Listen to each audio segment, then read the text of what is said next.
안녕하십니까. 한국기업평가 김승범 연구원입니다. 2022년 반도체 산업 전망 말씀드리도록 하겠습니다. 내년 전반적인 사업 환경, 실적 방향, 등급 전망은 보시는 바와 같고요. 잠시 쉬어가는 2022년이 될 것이다 라고 말씀드릴 수 있을 것 같습니다. 먼저 올해 리뷰를 해보면 슈퍼사이클 시기였던 2017년 그리고 2018년 이후에 최고 실적을 기록했습니다.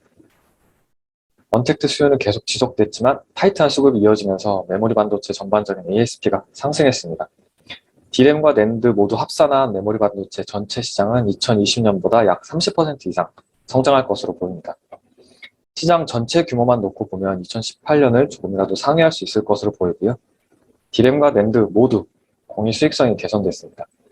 D램의 경우 연간 기준 ASP가 10% 이상 상승해주면서 업계 수익성이 전반적으로 개선됐고, 낸드는 매년 그렇듯이 30% 이상의 비트 그로스는 계속 유지를 하면서 분기별로 ASP가 보합 혹은 상승함에 따라서 업계 전반의 흑자 전환에 성공을 했습니다.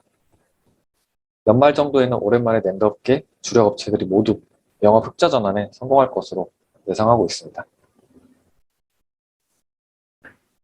내년 사업 환경은 대체로 중립적입니다. 상저하고 추세가 전망이 되는데 오히려 비메모리 추이가 핵심일 것으로 보입니다. 메모리 반도체 시장 전망인데 비메모리가 핵심인 것은 조금 이상하죠. 그런데 비메모리 반도체 공급 부족 사태가 아시다시피 터진 상황이고, 지금 모든 가전에는 메모리 반도체도 필요하지만 결국은 비메모리가 코어입니다.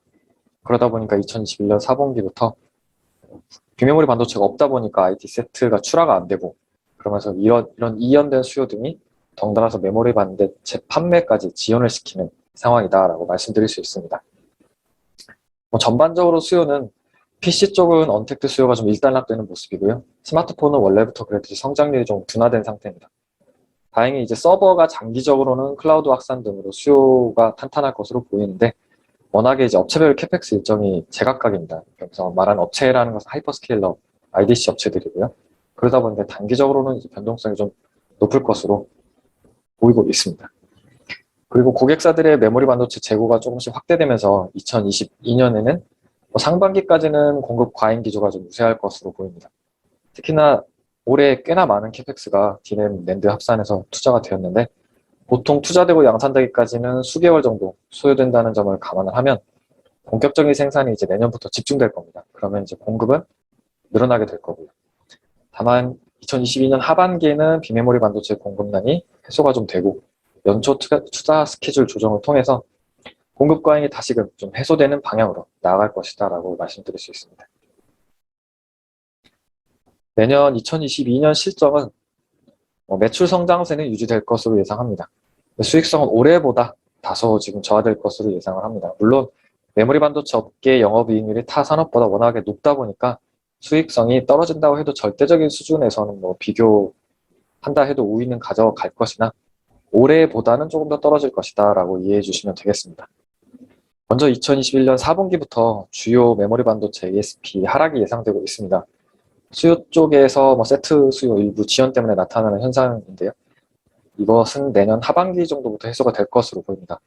다만 이제 D램 현물 가격이 큰 폭으로 이제 떨어져 있기 때문에 고정거래 가격 하향 조정이 몇 분기 정도는 필수 불가결하다라고 말씀드릴 수 있을 것 같고요.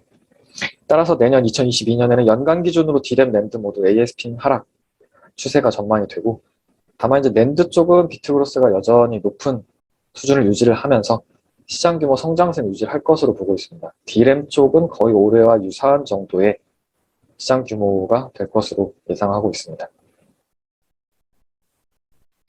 2022년 전반적인 등급 전망은 중립적입니다. 앞서 말씀드린 대로 수익성 다소 저하될 것이지만 절대적인 수준에서는 크게 많이 떨어졌다고 말씀드릴 수는 없고요. 축적된 재무 완충력이 있기 때문에 이게 유지되면서 등급 전망은 중립적일 것으로 보고 있습니다. 하이닉스가 좀 궁금하실 텐데, 인텔 이제 낸드 사업 인수를 위해서 현금을 지금 3분기 말 기준으로도 거의 10조 정도 쌓아둔 상태입니다. 원래 계획대로라면 총 10조 원의 양수 대금 중에 1차 클로징 대금으로 8조 원 정도를 2021년 올해 안에 지급을 해야 됩니다. 그런데 이제 승인을 받아야 되는 8개 국가 중에 아직도 중국이 승인을 해주지 않고 있습니다. 그래서 SK하이닉스는 연내까지 대금 지급 종료에 최선을 다하려고 하고 있다라고는 하지만, 지금 기준으로도 남은 날짜가 얼마 없어서 어쩌면 내년으로 밀릴 가능성도 조금 커진 상태라고 볼 수 있습니다. 어찌됐든 사업 양수 이외에는 재무 부담이 확대되는 건 명약과는 한데요. 다만 이제 낸드 부문의 점유율이 늘어나고 영업이익이나 EBITDA 규모 확대도 감안을 한다면 충분히 재무 부담을 통제 가능할 것으로 보고 있습니다. 네, 반도체 산업 주요 크레딧 이슈 4가지 정도 있는데 천천히 말씀드려보겠습니다. 첫 번째는 사이클 단기화에 대한 것입니다. 2018년 정도에 있었던 슈퍼사이클 상기에 보면 호황이 거의 2년에 가깝게 지속이 됐습니다. 그 뒤 찾아온 불황도 1년 내외로 지속이 됐고요. 그런데 최근에는 이렇게 슈퍼라고 이름 붙일 만한 장기간의 사이클이 그닥 보이지를 않습니다. 많은 이유가 있겠지만 한 2가지 정도 수요와 공급 쪽에서 하나씩 찾아보려고 하고요. 먼저 수요입니다. 그 중에서도 다변화된 전방 산업 말씀을 드리고 싶은데 과거에는 PC 시장에만 의존을 했죠. 메모리 반도체가. 그런데 요즘에는 PC, 스마트폰, 서버가 3대 시장으로 전방 시장이 예전에 비하면 다변화되어 있습니다. 각 시장별 주기가 완벽히 일치하지는 않다 보니까 호황도 불황도 그 방향성을 좀 빠르게 바꾸고 있지 않나 하는 생각이 듭니다. 향후에는 이제 그래픽 혹은 이제 오토라고 해서 자율주행차 등 다양한 이제 전방시장 확대가 예상이 되는데 이렇게 되다 보면은 이 사이클의 주기가 조금씩 더 짧아지면서 시황 산업으로서의 색깔이 약간은 더 퇴색될 수도 있지 않을까라는 생각이 듭니다. 네, 두 번째로는 말씀드린 것처럼 공급 측면에서 좀 찾아볼 수 있는데요. 공급을 늘리려면 간단합니다. 신규 설비를 이제 확보를 하던가 아니면 기존 설비 내에서 선풍 미세화를 통해서 단위당 생산량을 증가시켜야 됩니다. 과거에는 이게 둘 다 용이했다고 볼 수 있는데 한번 이제 불황으로 들어서서 공급 과잉이 돼버리면 늘어난 공급을 감당을 하지 못합니다. 그래서 ASP가 계속 지속적으로 떨어지는 현상이 비일비재했습니다. 하지만 이제는 설비 투자 측면만 보면 이제 플레이어 수가 감소하니까 약간 눈치를 보게 되는 거죠. 투자 조절을 할 수가 있게 됐고 두 번째로 선풍 미세화도 옛날처럼 2배씩 안 됩니다. 미세화 속도가 둔화됐기 때문에 공급 과잉도 생각보다는 빠르게 해소될 수 있지 않나라고 생각하고 있습니다. 두 번째 이슈는 이제 비메모리입니다. 코로나 시기 초기에 가전 혹은 자동차는 수요가 크게 감소될 것으로 예상이 됐습니다. 생산을 담당하는 파운드리 업계가 그래서 라인을 변경했는데 갑자기 이제 펜트업 수요가 발생을 했고요. 그러다 보니 이제 늘어난 수요에 대해 생산 요구를 감당을 못하고 있습니다. 그러다 보니까 비메모리 반도체가 굉장히 부족한데 단기간 내 공급을 좀 늘리기가 어려운 게 자동차나 가전용 시스템 반도체, 비메모리 반도체는 생각보다 최첨단 기술이 들어가지를 않습니다. 웨이퍼도 최신 12인치가 아니라 구형 8인치 웨이퍼를 쓰고요. 8인치 웨이퍼 제작에 필요한 장비들은 심지어 많이 단종됐습니다. 그러다 보니까 돈이 있다고 해서 설비를 늘리지를 못합니다. 다만 이제 파운드리 주요 업계인 TSMC, SMC, UMC, SIMC 등이 글로벌 파운드리 업체들인데 내년 상반기까지는 점진적으로 캐파를 늘리겠다고 이제 공시를 했습니다. 그래서 수요 과잉 상태가 천천히라도 훼손은 될 수 있을 걸로 예상하고 있습니다. 세 번째 이슈, 또 이제 비메모리인데요. 이제 한국 상황입니다. 비메모리 그렇게 부족하면 우리가 좀 만들어 볼 수 있지 않나라는 생각이 들 수 있습니다. 근데 이제 비메모리가 특이한 것이 삼성전자나 SK 하이닉스가 주로 하고 있는 메모리처럼 일관 생산이 아니라 생태계 구축이 굉장히 중요합니다. 설계 전문하는 팹리스나 생산 전문하는 파운드리, 그리고 뒤에서 후공정 해정, 패키징, 테스트 이런 것들이 다 분업화되어 있습니다.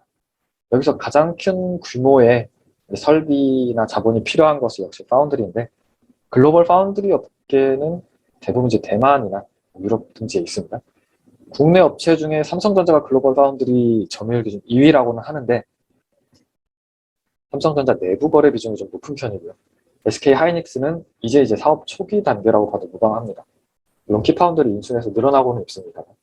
결국 이제 중심축이 확고하지 않으니까 유관 산업들의 확대 속도가 더디다고는 할 수 있습니다. 다만 이제 삼성전자 등이 내년부터 비메모리 쪽으로 투자를 많이 집중을 해보겠다라고 한 상황이어서 현재는 아직까지는 미진하나 향후에는 조금 더 시장 확대가 될 수 있을 것으로 보고 있습니다.